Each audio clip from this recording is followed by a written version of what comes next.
अरिराज।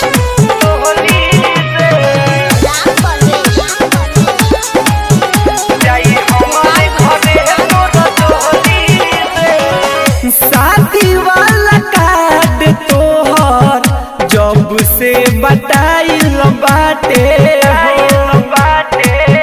जियब कैसे तोहरा बिना मन घबराइल बाटे।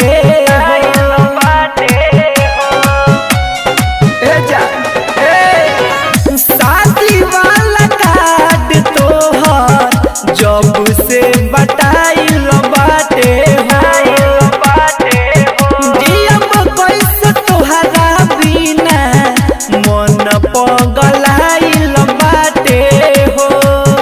दिल धमकी बनी तोरा भाई के जय माला में से ले जाई भगाई के बात सुन हमर कान खोली रे जाई हमारे घरे तोरा डोली रे नहीं पटी पटीदार तोरा बोली रे जाई हमारे घरे तोरा डोली रे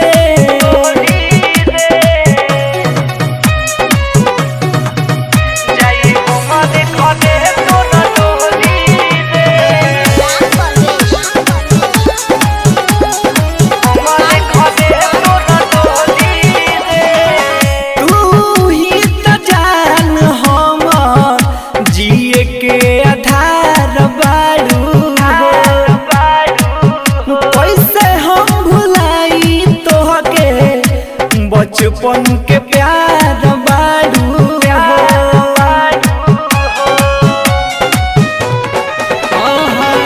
तू ही तो जान हमर जिए के आधार बारू